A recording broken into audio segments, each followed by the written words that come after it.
आज हम लोग एसएससी के कुछ महत्वपूर्ण टॉपिक इतिहास का जो जैन धर्म, बौद्ध धर्म और भागवत शैव धर्म के बारे में है, इसके बारे में हम लोग जानेंगे। तो पहले देखिए, सबसे पहला क्वेश्चन आपके सामने है, भगवान महावीर को मोक्ष निम्न में से किस स्थान पर प्राप्त हुआ था? महावीर की बात करिए, देखिए दो चीज आता है आपका, एक महात्मा बुद्ध के बारे में पूछता है और भगवान महावीर के बारे में पूछता है। भगवान महावीर को कहाँ पे, किस स्थान पर प्राप्त हुआ था, मोक्ष प्राप्त हुआ था? तो आप सभी जानते हैं पावापुरी नामक स्थान पर जो है इनको मोक्ष की प्राप्ति हुई थी। ठीक है, ये ध्यान रखिएगा, किस स्थान पर हुआ था? पावापुरी नामक स्थान पर। ठीक है, चलिए आगे देखते हैं। इसके बाद सरवन, बेलगोला, माउंट आबू, ये सब आपका अलग एग्जाम्पल दे दिया है, लेकिन होगा आपका वही। चलिए देख लेते हैं इसका डिटेल भी एक बार। तो जैन धर्म के वास्तविक संस्थापक 24वें तथा अंतिम तीर्थकर महावीर स्वामी थे। अंतिम तीर्थकर की बात करें तो अंतिम तीर्थकर कौन थे आपके? महावीर स्वामी थे। एक क्वेश्चन और आता है आपका कभी कभी कि पहले तीर्थकर का नाम क्या था? तो पहले तीर्थकर का नाम आपका ऋषभदेव था। ये आपका अंतिम है। देखिए, दो तीन चीज आता है, मैं लिख भी दे रहा हूं। अगर आपका पहला वाला पूछा तो आप ऋषभदेव लीजिएगा। अगर 23वां पूछा, 23 वाला भी इंपॉर्टेंट हो जाता है क्योंकि वो भगवान महावीर के पहले वाले हैं। 23वां आपका है पार्श्वनाथ। 23वें तीर्थकर है आपके पार्श्वनाथ, पहले है ऋषभदेव और 24वें हो गए महावीर स्वामी। इसके बाद कोई नहीं हुआ। महावीर स्वामी का जन्म कब हुआ? देखिए, इस किताब में बहुत अच्छा किया है, दो डेट दिया हुआ है, 540 या 599 ईसा पूर्व, क्योंकि दोनों आ जाता है किताब में, नहीं तो इससे दोनों दे दिया गया है। कहाँ पे? वैशाली के कुंडल ग्राम में हुआ था। अब आता है 12 वर्ष की कठिन तपस्या के बाद महावीर को अंग देश के जिमरिक ग्राम के निकट रिजुपालिका नदी के तट पर साल वृक्ष के नीचे ज्ञान प्राप्त हुआ। एक क्वेश्चन आपको ये भी ध्यान रखना है कि इनको कितना वर्ष तक ये तपस्या किए थे? तो लगभग 12 वर्ष तक इन्होंने तपस्या की थी। ठीक है, कितना वर्ष तपस्या? 12 वर्ष। अब 12 वर्ष की तपस्या करने के बाद इनको जो है किस वृक्ष के नीचे ज्ञान प्राप्त हुआ? तो साल वृक्ष के नीचे ज्ञान प्राप्त हुआ। ठीक है, और ज्ञान प्राप्ति के बाद इन्होंने अपना पहला उपदेश कहाँ दिया? राजगिरी में, वितलाचल पहाड़ी में दिया। राजगिरी में, वितलाचल पहाड़ी में। बाद में कॉपी पर आप लोग लिख लीजिएगा सब कुछ, जो टिक कर रहे हैं थोड़ा सा। अब आता है, तो 12 वर्ष की तपस्या की है, उसके बाद इन्होंने अपना पहला उपदेश राजगिरी में दिया। एक क्वेश्चन और आता है आपका, महात्मा बुद्ध ने अपना पहला उपदेश कहाँ दिया था? सारनाथ में। महात्मा बुद्ध ने अपना पहला उपदेश सारनाथ। महात्मा बुद्ध का है आपका सारनाथ और आपका महावीर स्वामी का है वितुलाचल पहाड़ी। ठीक है, वितुलाचल पहाड़ी किस जगह पे? बराकर नदी पर। और मोक्ष की प्राप्ति कहाँ हुई थी? पावापुरी में हुई थी। सारवा से आपका कुछ किलोमीटर की दूरी पर है, लगभग 40 किलोमीटर की दूरी पर पावापुरी, या 50 किलोमीटर की दूरी पर। अगला है आपका ज्ञात्रिक या धात्रिक, क्षत्रिय वंश के प्रमुख थे। तो ये आप देख लीजिए, ज्ञात्रिक वंश आपका पढ़े हैं हम लोग। ज्ञात्रिक वंश जो है वर्धमान महावीर से संबंधित है। ज्ञात्रिक वंश किससे संबंधित है? महावीर से। महावीर का जन्म वही चीज आपका दे दिया, फिर रिपीट कर दिया, वैशाली के कुंडल ग्राम में हुआ था। इसके पिता का नाम क्या था? सिद्धार्थ था। देखिए, महावीर के पिता का नाम पूछे तो सिद्धार्थ। और एक क्वेश्चन और आता है, महात्मा बुद्ध के बचपन का नाम क्या था? तो महात्मा बुद्ध के बचपन का नाम भी सिद्धार्थ था। लेकिन ये दोनों सिद्धार्थ अलग अलग है, बिल्कुल, ये दोनों सिद्धार्थ अलग अलग है। महात्मा बुद्ध के पिता का नाम दूसरा है, ध्यान रखिएगा, वो शाक गणराज्य के मुखिया थे, उनके पिता का नाम शुद्धोधन था। ठीक है, और ये महावीर के पिता का नाम सिद्धार्थ था। ये वज्जी गणराज्य के अंतर्गत आते थे। ठीक है, और किस कुल से थे? ये ज्ञात्रिक गण से थे। और इनकी माता का नाम क्या था? त्रिशला था। और देखिए, माता का नाम यहाँ पे त्रिशला लिखा हुआ है। और ये वैशाली के लिच्छवी नरेश चेटक की बहन थी। तो पूछा जा सकता है त्रिशला किसकी बहन थी? तो वैशाली के लिच्छवी नरेश चेटक की बहन थी। किस भारतीय धर्म में 24 तीर्थकर हुए? तो आप सभी जानते हैं जैन में ही हुए थे 24 तीर्थकर। ठीक है, जैन धर्म में कुल 24 तीर्थकर या तीर्थकर को वितराग भी कहा जाता है। हाँ, तीर्थंकर। तीर्थंकर उसे कहते हैं जो मानव को संसार रूपी सागर से पार उतारे। और पूजनीय होने के कारण तीर्थकरों को अहित भी कहा जाता है। 1 से 22 तीर्थकरों का ऐतिहासिक संदिग्ध है, क्योंकि उसके बारे में कहीं पता नहीं चलता है, क्योंकि वे उतना ज्यादा फैला नहीं था। पहला तो भाई ऋषभदेव है, तो पहला वाला का लोग बहुत ध्यान रखते हैं, लेकिन उसके बाद वाला का लोग उतना ध्यान नहीं रख पाते, क्योंकि ये काफी पुरानी बात है। और 23वां में पार्श्वनाथ ने उसको काफी उभारा, और फिर आपका 24वां में महावीर स्वामी ने इसका काफी डिटेल किया। अब बहुत सारे लोग जैन धर्म से आके जुड़ गए। चलिए आगे देखते हैं। जैन धर्म के प्रथम तीर्थकर ऋषभदेव, या इसको देखिए आदिदेव या केसरिया नाथ के नाम से भी जाना जाता है। इनका जन्म कहाँ हुआ था? इक्ष्वाकु वंश में, ये ध्यान रखिएगा। ऋषभदेव का जन्म जो है आपका किस वंश में हुआ? इक्ष्वाकु वंश के क्षत्रिय परिवार में हुआ। और एक बात और बोलेंगे, जो आप जिनका ग्रेजुएशन में हिस्ट्री है, ठीक है, वे लोग क्या कीजिए, अपना महावीर स्वामी एक वर्ड लिखिए, उस पर कम से कम 6 पेज लिख दीजिए, या महात्मा बुद्ध लिखिए, उस पर 6 पेज लिख दीजिए। आपका ग्रेजुएशन भी बन जाएगा, कंडीशन भी बन जाएगा। और ये सारा आपको इसी पीडीएफ से खोज खोज के लिखना है। या महात्मा बुद्ध और महावीर स्वामी, हाँ। वहीं 23वें तीर्थकर पार्श्वनाथ काशी के राजा अश्वसेन के बेटे थे। तो कोई भी धर्म फैलने का एक सबसे बड़ा रीजन ये भी होता है कि अगर वो किसी राजा का बेटा है तो वह ज्यादा फैलेगा। तो 23वां तीर्थकर पार्श्वनाथ जो थे काशी के राजा अश्वसेन के पुत्र थे।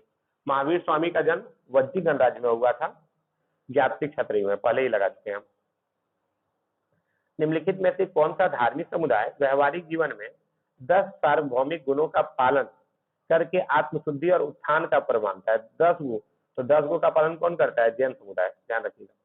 आप लोग को शायद पता है या नहीं, जैन समुदाय के लोग जो है ना, कभी भी किसी भी जानवर को मारने वाला काम नहीं करते हैं, या ऐसा कोई भी काम नहीं करते हैं जिससे लोगों को दुख पहुंचे। ये वास्तविकता है आपका। अपना बिजनेस भी वो लोग चुन करके करता है, ऐसा बिजनेस करेगा जिससे खाली पैसा हो, लोग उसके पास कामते को काते आए, ऐसा बिजनेस नहीं करेगा। और देखिए इसको याद कैसे कीजिएगा, तो ये ध्यान रखना है, पर्युषण पर्व जैन समुदाय बनाते हैं, कितने गुणों का पालन करते हैं? तो 10 सार्वभौमिक गुणों का पालन करते हैं। आगे बढ़ते हैं। भगवान महावीर का जन्म वर्तमान समय के किस राज्य में हुआ था? अभी जस्ट आपको बताएं, पंजाब, महाराष्ट्र, गुजरात या बिहार? बिहार में। चलिए देखते हैं, बिहार में होगा। अभी हम जस्ट बोले कि भाई झारखंड से या सारवा में हम लोग हैं, जो कि झारखंड का एक क्षेत्र है, झारखंड से कुछ दूरी पर है, कुछ दूरी पर है, तो भैया बिहार घुस जाओ। वहीं पे उनका मृत्यु भी हुआ था, कहाँ पे? पावापुरी नामक स्थान पे। चलिए अच्छा आगे देखते हैं। तो जैन धर्म के 24वें तीर्थकर का जन्म जो है आपका कुंडल ग्राम में हुआ था। किसके यहाँ? सिद्धार्थ के यहाँ। तो किस कुल के थे? यात्रिक कुल के थे, ध्यान रखिएगा। इनकी माता का नाम तीर्थला, पिता का पत्नी का नाम यशोदा, ठीक है। देखो एक बार फिर रिपीट कर रहे हैं, महावीर स्वामी का जन्म जो है आपका वैशाली के निकट कुंडल ग्राम में हुआ था। ये ज्ञात्रिक कुल के थे। इनकी माता का नाम तीर्थला और पत्नी का नाम यशोदा था, पिताजी का नाम सिद्धार्थ था। 30 साल की अवस्था में ये गृह त्याग के बाद 12 वर्ष की कठोर तपस्या के बाद महावीर को जिम्ब ग्राम के समीप ऋजुपालिका नदी के किनारे एक साल के वृक्ष केवल प्राप्त हुआ, मतलब ज्ञान प्राप्त हुआ। तो 2 चीज आता है, महात्मा बुद्ध को बोधि वृक्ष के नीचे ज्ञान की प्राप्ति हुई थी, वो पीपल का वृक्ष था, और महावीर स्वामी को आपका साल का वृक्ष के नीचे ज्ञान की प्राप्ति हुई। ठीक है, देखो वृक्ष के नीचे ज्ञान का प्राप्ति होता है, हम लोग यहाँ रूम के अंदर पढ़ते हैं, क्या ज्ञान मिलेगा?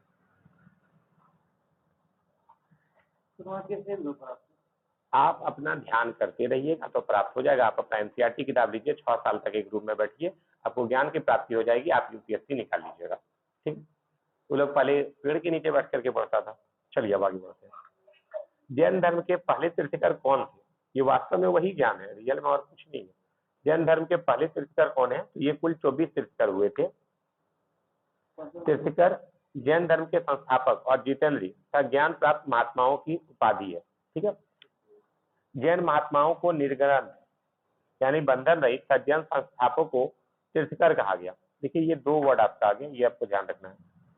जैन महात्माओं को निर्ग्रंथ, जैन संस्थापक को तीर्थकर कहा गया।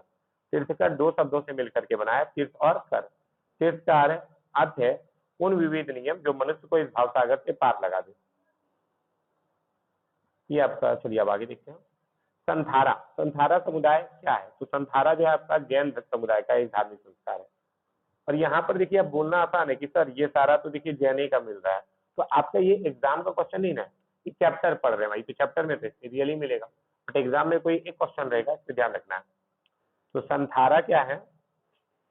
संथारा या देखिए नाम दिया हुआ है अनवर्तकी या निष्प्रतिकार मर वैकुंठ संलेखना जैन समुदाय का एक धार्मिक संस्कार है।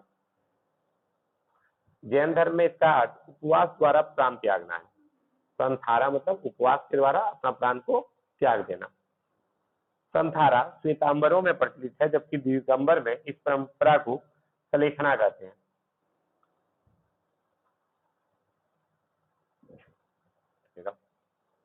अच्छा, अभी वर्ड आया यहाँ पर श्वेतांबर और दिगंबर, ये किसको बोलते हैं? तो आप लोग जानते हैं जो व्यक्ति बिल्कुल निवस्त्र रहते हैं उनको दिगंबर कहा गया, और जिन जैन धर्म के लोगों ने श्वेत कपड़े को पहनना धारण कर लिया उनको श्वेतांबर कहा गया। ठीक है, तो दो तरह के संप्रदाय बट गए थे बाद में, श्वेतांबर और दिगंबर। श्वेत वस्त्र धारण करने वाले श्वेतांबर कहलाए और निर्वस्त्र रहने वाले दिगंबर कहलाए। चंद्रगुप्त मौर्य, राष्ट्रकूट नरेश, इंद्र चतुर्थ तथा विद्वान हेमचंद्र अपने जीवन के अंतिम समय में इसी पद्धति के द्वारा मृत्यु का वर्ण किया था। मतलब ये लोग क्या किए थे, अपना प्राण को खुद से त्यागे थे। ठीक है, आगे बढ़ते हैं। केवल्य, अब देखिए केवल्य कौन धर्म से संबंधित, अभी जस्ट बताएं कि भैया ज्ञान को ही केवल्य कहा जाता है। कौन धर्म का है? अभी चर्चा है जैन धर्म का है। तो केवल्य धर्म जैन से संबंधित है, ध्यान रखिएगा। जैन धर्म में केवल्य मतलब क्या होता है? सर्वोच्च और पुण्य ज्ञान। किसको मिलता है? सिर्फ तीर्थंकर को मिलता है, तीर्थंकर को मिलता है, तीर्थंकर सही वर्ड है स्पेलिंग। जैन धर्म में अज्ञान से पुण्य ज्ञान की ओर बढ़ते समय 14 गुण स्थान से गुजरना पड़ता है। इसमें 13वां चरण ज्ञान का है, वह जिसे प्राप्त होता है वह आहत कहलाता है। एक आहत को जब सिद्धांत देने की क्षमता प्राप्त होती है तो उसे केवल्य की प्राप्ति होगी तथा वह तीर्थंकर कहलाएगा। महावीर स्वामी को गृह त्याग के 12 साल के बाद ये केवल्य की प्राप्ति हुई थी। कहाँ पे? इस वृक्ष के नीचे, साल के वृक्ष के नीचे। ठीक है, अब महात्मा बुद्ध को बोधि वृक्ष के नीचे, पीपल का वृक्ष। ठीक है, सब आपके पीडीएफ में लिखा हुआ है और आपको पीडीएफ मिल भी जाएगा लिखा हुआ। आप मेरे इस नंबर पे कॉल कर लीजिएगा जो ऑनलाइन क्लास कर रहे हैं, आपको मेरे नंबर पर फोन करने के बाद पीडीएफ मिल जाएगा। ठीक है, चलिए आगे देखते हैं। ठीक है, चलिए आगे देखते हैं। अब आता है जैनियों द्वारा पवित्र ग्रंथों के लिए सामूहिक रूप से किस शब्द का प्रयोग किया जाता है? तो ये लोग सामूहिक रूप से अंग शब्द का प्रयोग करते हैं कि भैया जैन अपने पवित्र ग्रंथों के लिए सामूहिक रूप से जैन आगम, या अंग के बजाय आगम लिखता तो ज्यादा अच्छा रहता, तो हालांकि ये भी ठीक है। जैन आगम साहित्य का प्रयोग करते हैं। इसके अंतर्गत 12 अंग, 12 उपांग, 6 छेद सूत्र, 4 मूल सूत्र, 10 प्रकीर्णक, 2 चूलिका सूत्र, नांदी सूत्र, अनुयोग द्वार को सम्मिलित किया गया। हालांकि इतना नहीं लिखना है आपको, बस इतना ही लिखना है। जैन धर्म में जैन आगम को सम्मिलित किया गया है, ध्यान रखिए। आगे बढ़ते हैं।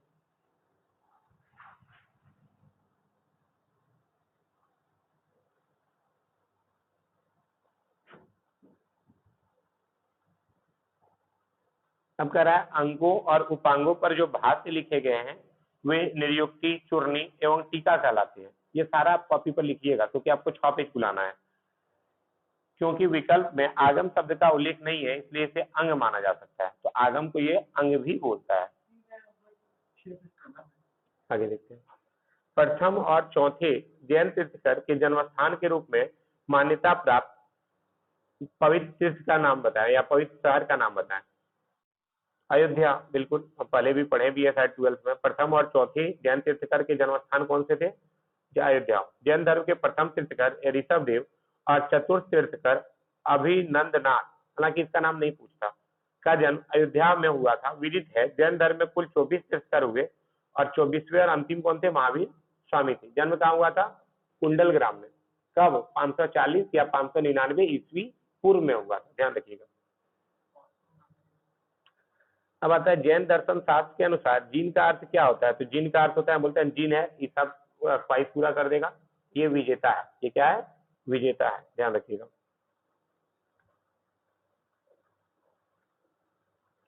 महावीर के शिक्षाएं जो लगभग 1500 वर्ष पूर्व लिखी गई थी, वर्तमान में कहाँ उपस्थित है?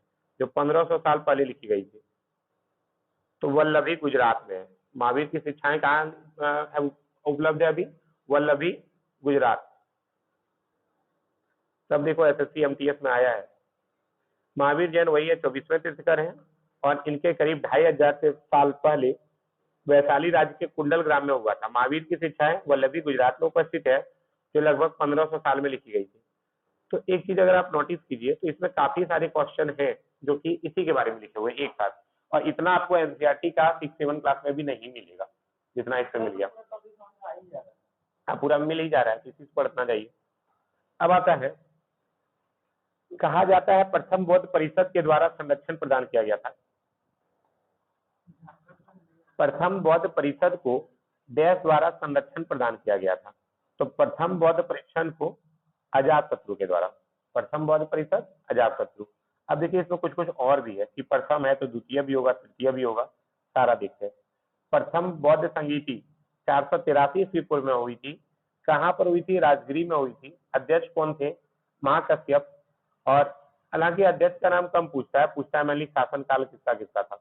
तो पहला वाला का अजातशत्रु 483, दूसरा वाला का वैशाली में कालाशोक ने किया था, कब था? 383, 100 साल का अंतर है। तृतीय बौद्ध संगीति 251 में अशोक ने किया है। चतुर्थ वाला कनिष्क ने किया। बस यही चारे को याद रखना है। पहला अजातशत्रु, दूसरा कालाशोक, तीसरा अशोक, चौथा कनिष्क। ठीक है, इसके अलावा स्थान कभी कभी दे देता है, अन्यथा नहीं देता। मेनली सभा और शासनकाल देता है, और आपका नसीब खराब रहा तो कुछ भी दे सकता है। ठीक है, अब आता है प्राचीन बौद्ध ग्रंथ किस भाषा में लिखे गए थे? किसी को याद है? पाली या प्राकृत? पाली होना चाहिए, देखते हैं। बिल्कुल, प्राचीन बौद्ध ग्रंथ पाली भाषा में लिखे गए थे, जिसे त्रिपिटक कहते हैं। 3 गो पिटक है, विनय पिटक, सूत पिटक, अभिधम पिटक। विनय पिटक, सूत पिटक और अभिधम पिटक, और बौद्ध ग्रंथ पाली भाषा में। देश की पालक माता महाप्रजापति गौतमी, देखो गौतमी नाम ही लग गया गौतमी। गौतमी किससे संबंधित है? बौद्ध धर्म से संबंधित है। ठीक है, बुद्ध की पालक माता। बुद्ध की मौसी जो है गौतमी पहली महिला थी जिन्होंने अपने प्रिय शिष्य, महात्मा बुद्ध के प्रिय शिष्य का नाम क्या है? आनंद, के कहने पर जिन्हें भिक्षुणी के रूप में चुना गया था। एक क्वेश्चन ये भी आता है, बौद्ध धर्म की पहली भिक्षुणी का नाम क्या था? गौतमी। ठीक है, और महात्मा बुद्ध के प्रिय शिष्य का नाम क्या है? आनंद।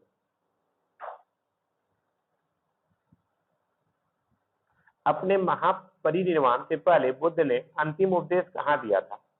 देखो यहाँ पर हम बताए हैं पहला उपदेश दिया है सारनाथ में, लेकिन ये उल्टा पूछ दिया। ये कह रहा है जब मरने से जस्ट पहले वो कहाँ पे अपना उपदेश दिया था? तो ये वैशाली में दिया था। कुशीनगर में आपका दूसरा है भैया, कुशीनगर में आपका महावीर जैन से था, उसकी मृत्यु हुई थी।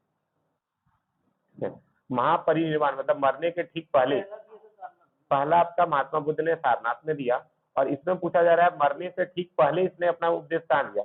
वैशाली में दिया। हाँ, अंतिम बोल सकते हैं। महापरिनिर्वाण से पहले बुद्ध ने अंतिम उपदेश वैशाली में दिया। ठीक है, और कुशीनगर में उसका जो है मृत्यु हुआ है। ठीक है, महात्मा बुद्ध की मृत्यु कहाँ हुई? कुशीनगर में हुई। अब महावीर जैन की मृत्यु पावापुर में हुई। देखो बस भी चलता है पावापुरी। चलिए आगे बढ़ते हैं। महात्मा बुद्ध कौन से गणराज्य के थे? तो अभी हम बहुत बार बताया शाक्य गणराज्य के थे। अब महावीर जैन यात्रिक कुल के थे। ठीक है, और इक्ष्वाकु वंश के कौन थे? पार्श्वनाथ। ठीक है, ध्यान रखिएगा। और ये भी जब कॉपी पर लिखिएगा ना, तो कॉपी पर लिखने के बाद क्या कीजिएगा, जो जो मेन चीज आपको निकल रहा है, इंपॉर्टेंट चीज है, उसको पूरा ब्लू से लिख रहे हैं तो ब्लैक कर दीजिए, या रेड कर दीजिए, या हाईलाइटर चला दीजिए, या बाद में नीचे में अंडरलाइन कर दीजिए, आपको याद रहेगा। तो गौतम बुद्ध शाक्य गणराज्य के निवासी थे। शाक्य गणराज्य बौद्ध काल में उत्तर प्रदेश के पूर्वोत्तर भाग का नेपाल के तराई वाले भाग में था। कपिलवस्तु इसकी राजधानी थी। तो महात्मा बुद्ध जो थे शाक्य गणराज्य के थे, इनकी राजधानी क्या थी? कपिलवस्तु थी। पिताजी का नाम शुद्धोधन था, माता का नाम महामाया था, ठीक है। पत्नी का नाम यशोदा था, यशोधरा, हाँ थैंक यू। पत्नी का नाम यशोधरा था, बेटा का नाम राहुल था, सब याद रखना पड़ेगा।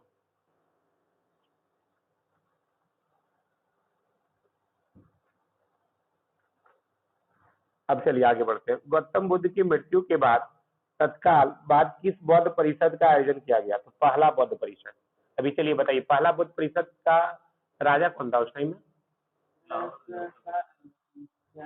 क्या देखिए, ये बता रहे हैं 583 अजातशत्रु, एक बार मिला लेते हैं। पहला है आपका 483 अजातशत्रु, दूसरा है आपका 383 कालाशोक, तीसरा है आपका 251 अशोक, और चौथा है आपका ईस्वी की प्रथम शताब्दी कनिष्क। तो ये आपको याद रखना, 4 को बौद्ध संगीति हुई है। सबसे पहला आपका अजातशत्रु, अजातशत्रु, कालाशोक, अशोक, कनिष्क, ठीक है। क्या हो गया, मेरा फोन का हैंग कर रहा है।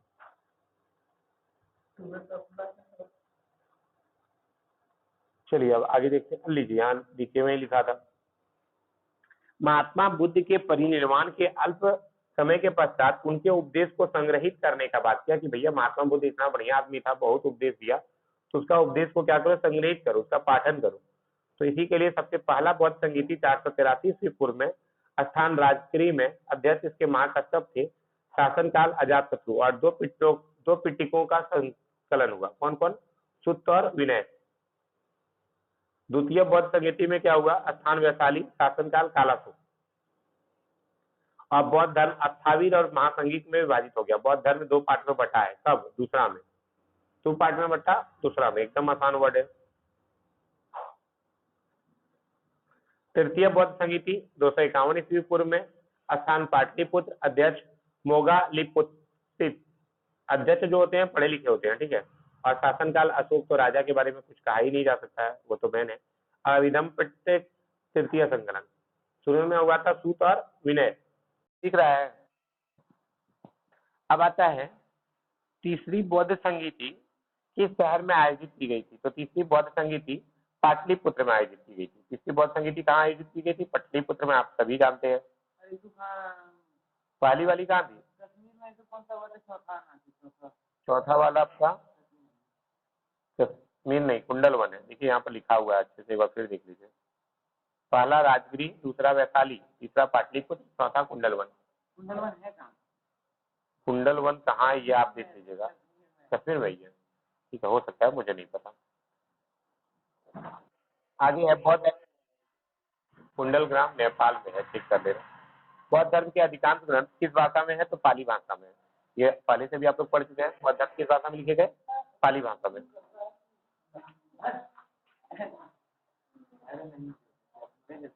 अब आता है बौद्ध धर्म महायान और हीनयान में किस शासक के शासनकाल में विभक्त हुआ? तो ये कनिष्क के शासनकाल में हुआ। कनिष्क को इतना टाइम में थे, चौथा टाइम में थे ना, याद रखिएगा। कनिष्क के शासनकाल में ये 2 भाग में बढ़ गया, महायान, हीनयान। कुषाण वंश के शासक कनिष्क के शासनकाल के दौरान चतुर्थ बौद्ध संगीति का आयोजन कश्मीर के कुंडलवन में हुआ। इसके अध्यक्ष वसुमित्र और उपाध्यक्ष अशुघोष थे। इसी संगति में बौद्ध धर्म 2 संप्रदाय, हीनयान और महायान में विभाजित हुआ। ज्ञातव्य है जिन अनुयायियों ने बिना किसी परिवर्तन के बुद्ध के मूल उपदेशों को स्वीकार किया वे हीनयान कहलाए। मतलब सीधा सीधी वे बोले, जो कुछ भी बदलाव नहीं किया उसको क्या बोले? हीनयान। और जो थोड़ा सा बदल करके किए उसको क्या बोले? महायान। बौद्ध धर्म के, हाँ ये पूरा लिखना है, बौद्ध धर्म के कठोरता परंपरागत नियमों में परिवर्तन करने वाले महायानी कहलाए। कि भाई थोड़ा सा नियम को बदल दो, उसको बोले महायानी। बिल्कुल, लेकिन उससे ज्यादा डिटेल इसमें मिल जाएगा आपको 12th के बुक से। स्तूप शब्द बुद्ध के जीवन की निम्नलिखित किस घटना से संबंधित है? तो स्तूप शब्द अगर बोले तो उसका मरने के बाद क्या हुआ था? दफनाया गया था ना उनको, सॉरी उनके मरने के बाद क्या हुआ? उनका राख तो हुआ हुई था, जो भी उनका अंग था, जैसे दांत है, बाल है, या उनके द्वारा उपयोग की गई कोई वस्तु है, उसके ऊपर एक अर्ध गोलाकार टीला का निर्माण किया गया जिसे स्तूप कहा गया। ठीक है, तो बुद्ध की मृत्यु के बाद उसके शरीर को 8 भागों में बांटा गया और प्रत्येक भाग पर स्तूप बनाए गए। अंतः स्तूप इनकी मृत्यु से संबंधित है।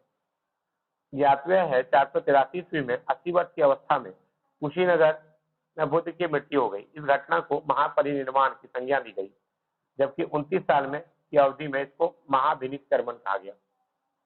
ये जब घर छोड़े तो इसको क्या कहा गया? महाभिनिष्क्रमण, ध्यान रखिएगा। और जब ये मरे उसको क्या बोला गया? महापरिनिर्वाण। मरने को महापरिनिर्वाण और घर छोड़ने को महाभिनिष्क्रमण, ध्यान रखिएगा। त्रिपिटक किस ग्रंथ से था? वाह, क्या टैलेंटेड मित्रों है सब। बौद्ध धर्म से था रे। सूत पिटक, विनय पिटक और अभिधम पिटक। सूत पिटक और विनय पिटक पहला बौद्ध संगीति में बना था। अभिधम पिटक तीसरा बौद्ध संगीति में बना था। अभी जस्ट पढ़ा है, देख लीजिए। सीजीएल में आया है, एमटीएस में आया है, बिल्कुल। अब एक चीज और इसमें बहुत इंपॉर्टेंट है। हिंदू का प्रमुख ग्रंथ गीता, जैन का प्रमुख ग्रंथ आगम सूत्र, पारसी का पवित्र धर्म जैन अवस्था, याद रह जाएगा ना। अब बुद्ध का यही पिटिक, 3 गो पिटिक है, त्रिपिटिक जिसको बोलते हैं। हाँ, कहीं पिटिक लिखाता है, कहीं पिटक लिखाता है, सब सही है, कोई गलत नहीं है। गौतम बुद्ध के उपदेश किसमें मुख्य रूप से कहाँ पाए जाते हैं?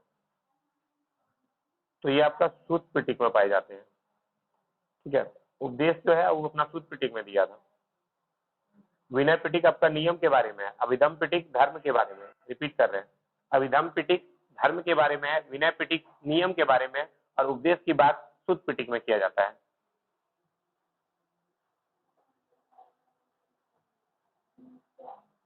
त्रिपिटक की पवित्र पुस्तक है किसका? कौन सा धर्म का है?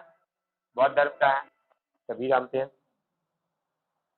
इस स्मारक से गौतम बुद्ध ने दुनिया के लिए बौद्ध धर्म के अपने दिव्य ज्ञान का प्रचार किया। हुमायूं का मकबरा, बिल्कुल, महाबोधि मंदिर, ये तीनों तो आप जान ही रहे हैं। ये मुस्लिम धर्म को इंडिकेट करते हैं। महाबोधि, बोधि वृक्ष के नीचे, तो महाबोधि वहीं बना होगा मंदिर, तो यहीं से गौतम बुद्ध ने प्रचार किया होगा। आगे बढ़ते हैं। महाबोधि मंदिर है कहाँ पे? ये बोध गया में है, बिहार में है, बौद्ध विहार है ये। भगवान बुद्ध ने यहीं पर ज्ञान प्राप्त किया, अपने दिव्य ज्ञान का प्रचार किया। बोधि वृक्ष भी आपका यहीं पे है, सारनाथ जो बोलते हैं हम लोग। यह किसके द्वारा बनाया गया था? सम्राट अशोक द्वारा बनाया गया, और यूनेस्को द्वारा 2002 में से विश्व की धरोहर घोषित किया गया है, ठीक है। यूनेस्को का फुल फॉर्म याद है किसी को? United Nation Educational Scientific Cultural and Organization, ठीक है, यूनेस्को। आप नेट पे चेक भी कर सकते हैं। इसको विश्व की धरोहर घोषित किया गया। बुद्ध का उपदेश किस भाषा में दिया गया? तो बुद्ध का उपदेश पाली भाषा में दिया गया, पहले भी चेक कर चुके हैं। सूत पिटक किसका हिस्सा है? तो सूत पिटक जो है मध्यम निकाय का हिस्सा है। सूत पिटक किसका हिस्सा है? मध्यम निकाय का। और त्रिपिटक किसको कहा जाता है? बौद्ध ग्रंथों को त्रिपिटक कहा जाता है। कौन कौन? सूत पिटक, विनय पिटक, अभिधम पिटक। सूत पिटक, विनय पिटक प्रथम बौद्ध संगीति में, अभिधम पिटक तृतीय बौद्ध संगीति में। प्रथम बौद्ध संगीति अजातशत्रु के टाइम में हुई, और तृतीय बौद्ध संगीति अशोक के शासनकाल में हुई, ध्यान रखिएगा। अजातशत्रु पहला, कालाशोक तीसरा, अशोक चौथा, कनिष्क, ठीक है। ये किताब हमको लगता है अब तक हम जितना किताब पढ़े हैं ना, हमको सबसे बेस्ट किताब लगा है ये। इससे बेसी बेस्ट किताब हमने देखे। डिटेल दिया, छोटा छोटा सही क्वेश्चन चुना है।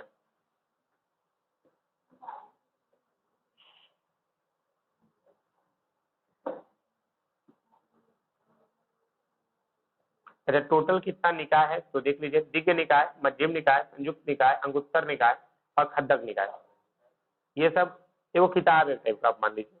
आप लोग पढ़े होंगे कि टोटल मिलाकर के 16 को महाजनपद है। इसका चर्चा किसमें मिलता है? तो यह बौद्ध धर्म के अंगुत्तर निकाय में मिलता है, और एक जैन धर्म के भगवती चरण सूत्र में मिलता है कि 16 को महाजनपद है, ठीक है। आगे बढ़ते हैं। अब महायान किस धर्म से है? तो हीनयान महायान 2 पार्ट में बटा था। कौन? बौद्ध धर्म। महायान कौन बोला? जो बौद्ध धर्म में थोड़ा सा परिवर्तन कर दिया वो बोला हम लोग महायान है, और हीनयान जो परिवर्तन नहीं किया। चलो आगे बढ़ते हैं। हीनयान का सबसे महत्वपूर्ण काम क्या है? तो हीनयान का सबसे महत्वपूर्ण काम महावस्तु है। अब ये क्या है तो चलिए डिटेल में देखते हैं। महावस्तु एक महत्वपूर्ण बौद्ध ग्रंथ था। महावस्तु क्या है? एक महत्वपूर्ण बौद्ध ग्रंथ है। इसे भगवान बुद्ध के जीवन को केंद्र बनाकर 36 शताब्दी ईसा पूर्व के इतिहास को प्रस्तुत किया गया है। हीनयान स्कूल का प्रमुख उद्देश्य महावस्तु के आधार पर शिक्षा देना है। ये ध्यान रखिएगा, हीनयान स्कूल का मुख्य उद्देश्य क्या है? महावस्तु के आधार पर शिक्षा देना। हाँ, बस महावस्तु याद रख लीजिए, ज्यादा नहीं परेशान होना है। गौतम बुद्ध का जन्म कब हुआ है? 563 ईसा पूर्व में, और उसका था 540 ईसा पूर्व में। किसका? महावीर स्वामी का, जो जैन धर्म से थे। और उनका जन्म कहाँ हुआ था? महावीर स्वामी का कुंडल ग्राम में। और इनका जन्म कहाँ हुआ है? लुम्बिनी में। इस समय बड़े कंफ्यूज होता है लोग, ध्यान रखिएगा। हाँ, लुम्बिनी। इसके 3 रत्न हैं। अब पूछा जाए बौद्ध धर्म के 3 रत्न कौन कौन से हैं, तो बुद्ध है, धम्म है और संघ है। बुद्ध, धम्म और संघ। अब आता है गौतम बुद्ध का जन्म कहाँ हुआ था? अभी जस्ट पढ़े हम लोग, कहाँ हुआ था? लुम्बिनी में हुआ था। बौद्ध गया में उसे क्या हुआ? ज्ञान की प्राप्ति हुई। किस वृक्ष के नीचे? तो बोधि वृक्ष के नीचे। कुशीनगर में क्या हुआ था? कुशीनगर में महात्मा बुद्ध को परिनिर्वाण की प्राप्ति हुई थी, मतलब मरे थे वे कुशीनगर में। और सारनाथ में ये पहला बार उपदेश दिए थे, सारनाथ में उपदेश दिए थे। ठीक है, कुशीनगर में महात्मा बुद्ध की मृत्यु हुई थी। अब आता है बुद्ध को गौतम बुद्ध, महात्मा बुद्ध आदि नामों से जाना जाता है। इनका जन्म 563 ईस्वी पूर्व लुम्बिनी गांव में हुआ था। गौतम बुद्ध के बचपन का नाम सिद्धार्थ था, और महावीर स्वामी के बाबूजी का नाम धीर सिद्धार्थ है, लेकिन दोनों अलग अलग सिद्धार्थ है। ठीक है, इनकी मृत्यु देखिए, अभी हम जस्ट बताया महात्मा बुद्ध की मृत्यु कहाँ हुई थी? कुशीनगर में हुई थी। और उसका मृत्यु कहाँ बताया थे? पावापुरी में ना, पावापुरी में। 4 आर्य सत्य, 4 गो आर्य सत्य की बात कौन करते हैं? बौद्ध धर्म में 4 आर्य सत्यों का वर्णन है। ठीक है, बौद्ध धर्म में 4 आर्य सत्य। क्या क्या 4 आर्य सत्य? दुख, दुख समुदाय, दुख निरोध, दुख निरोध गामिनी प्रतिपदा। क्लास 12 का क्वेश्चन है, बहुत इंपॉर्टेंट वीवीआई, कि महात्मा बुद्ध के 4 आर्य सत्यों का उल्लेख करें। तो पहला हो गया दुख, जीवन में दुख ही दुख है। ठीक है, जीवन में दुख है। दुख समुदाय, दुख का कारण है। उसका दुख निरोध, दुख से छुटकारा है। दुख निरोध, दुख से छुटकारा पाने का उपाय भी है। दुख निरोध गामिनी प्रतिपदा। एग्जाम में तुमको लिखना पड़ेगा। हाँ, ये 12 का क्वेश्चन है, इसमें भी है, हिस्ट्री में भी थोड़ा मोड़ा था। तो तुम्हारा फिलोसफी तो नहीं है। बौद्ध स्थल वैशाली और नालंदा निम्नलिखित में से किस राज्य में स्थित है? वैशाली और नालंदा, ये तो आप पहले से जानते हैं, नालंदा विश्वविद्यालय बहुत फेमस है बिहार का। एक क्वेश्चन और आता है, नालंदा विश्वविद्यालय को नष्ट करने वाले सम्राट का नाम बताओ। नहीं, अजातशत्रु हिंदू था, वो क्या करेगा? बख्तियार काकी, बख्तियार काकी। इसके पीछे का भी कुछ रीजन है। रीजन ये था कि बख्तियार काकी को बहुत खतरनाक गंभीर बीमारी हो गई थी, कोई भी उसका इलाज को ठीक नहीं कर सका था उसको। तब नालंदा ही हुआ गया था। नालंदा के कोई प्रसिद्ध विद्वान से मिला था, बोला था हम तुम्हारा बात को मानेंगे नहीं, लेकिन वो विद्वान इतना टैलेंटेड था, बोला कि ठीक है, आप लोग सबसे पवित्र किसको मानते हैं? तो बख्तियार काकी बोला था हम सबसे पवित्र कुरान को मानते हैं। बोला ठीक है, आप ठीक हो जाइएगा, बस आप कुरान पढ़िए, पर एक बार कुरान हमको देखने दीजिए। उसके बाद वो कुरान लिया था, अब कुरान के प्रत्येक पन्ने पर वो दवाई लगा दिया था, और उसके बाद वो पढ़ते गया। बोला कि आप 100 पेज 150 पेज जब कुरान का पढ़ जाइएगा, आपकी बीमारी ठीक हो जाएगी। और उस 100-150 पेज कुरान का पढ़ गया, उसकी बीमारी ठीक हो गई। बख्तियार खिलजी बोला कि इतना विद्वान है, उसके बाद उसी कारण उसको कुछ खराब लग गया था कि भाई यहाँ पर ऐसा क्यों नहीं है। तो गया नालंदा विश्वविद्यालय और उसको जला दिया, और लगभग ये महीनों तक जलती रही थी। इतना ज्यादा किताब उसमें संग्रहित था नालंदा विश्वविद्यालय में। आप उसका कभी भी डिटेल जाकर के देख सकते हैं, आपको मिल जाएगा कहीं भी। चलिए, खैर, नालंदा विश्वविद्यालय कहाँ पे है? बिहार में है, और ये पूरे दुनिया का सबसे बड़ा विश्वविद्यालय माना जाता था। अब आता है वैशाली बिहार के प्रमुख पर्यटन पर्यटन स्थलों में से एक है। यह अत्यंत प्राचीन नगर है जिनका महात्मा बुद्ध से निकट संबंध रहा। यह गंगा घाटी का नगर है जो आज के बिहार और बंगाल प्रांत के बीच सुशोभित है। इसका दूसरा नाम विशाल भी था। इसकी स्थापना महातेजस्वी विशाल नामक राजा ने की थी, जो भारतीय परंपरा के अनुसार इक्ष्वाकु वंश से उत्पन्न हुए थे। और इसकी पहचान मुजफ्फर जिले में स्थित आधुनिक बसाड़ से की जाती है। यहाँ की प्रशासनिक भाषा मैथिली और हिंदी थी। बुद्ध के समय में था, उससे पूर्व लिच्छवी गणराज्य की राजधानी यहाँ थी। नालंदा पहले भी हम बता चुके हैं कि काफी ज्यादा फेमस था। इसकी स्थापना कब हुई थी? 5वीं शताब्दी में हुई थी और भगवान बुद्ध के बार बार आने से इसका विशेष महत्व बढ़ गया है। अब आता है अष्ट महास्थान का तात्पर्य जो है आपका बुद्ध के जीवन से जुड़े 8 महत्वपूर्ण स्थान इसके हैं। तो बताइए कौन उनमें से नहीं है? तो महात्मा बुद्ध का जीवन में लुम्बिनी का चर्चा है, सारनाथ का चर्चा है, बोधगया का चर्चा है, लेकिन रायगढ़ का चर्चा नहीं है। ठीक है, इन तीनों का चर्चा है तो तीनों का नाम रख दिए। अब 8 स्थान वे कौन कौन से हैं? तो 8 स्थान लुम्बिनी है, गया है, सारनाथ है, कुशीनगर है, श्रावस्ती है, संकिसा है। संकिसा का नाम अपने नहीं सुने थे, वो एक्स्ट्रा मिला आपको। राजगिरी है, वैशाली है। को बौद्ध ग्रंथ में अष्ट महास्थान का नाम दिया गया, अतः दिए गए विकल्प में रायगढ़ अष्ट महास्थान नहीं है। अगला है कनिष्क के शासनकाल के दौरान निम्नलिखित में से किस स्थान को चौथे बौद्ध परिषद के स्थल के लिए चुना गया था? तो अभी जस्ट किसी ने कश्मीर बताया था। बिल्कुल, कश्मीर। चतुर्थ बौद्ध संगीति का आयोजन कुषाण सम्राट कनिष्क के शासनकाल में हुआ था। यह संगीति कश्मीर के कुंडलवन में, देखिए कुंडलवन कहाँ पे है? कश्मीर में है, आयोजित की गई थी। इस संगीति के अध्यक्ष कौन थे? वसुमित्र थे और उपाध्यक्ष अश्वघोष थे। अश्वघोष ने एक किताब लिखी है, याद है किसी को? हर्षचरित। हर्षचरित मतलब राजा हर्ष के बारे में जीवनी का वर्णन लिखा गया है। इसी टाइम बौद्ध धर्म 2 शाखा में बटा, हीनयान, महायान। इस सभा में महान संगीतों का बोलबाला था। इस संगीति में विभाष शास्त्र नाम का एक अन्य ग्रंथ का रचना हुआ। तो एक पूछा जा सकता है चतुर्थ बौद्ध संगीति में किसका रचना हुआ था? तो विभाषा शास्त्र का रचना हुआ था। अब बौद्धों ने संस्कृत के रूप में भाषा को अपना लिया। अब आते हैं शैव धर्म के बारे में। आज ही चले या छोड़ देते हैं आप? इतना ही ठीक है, इतना ही रहने देते हैं।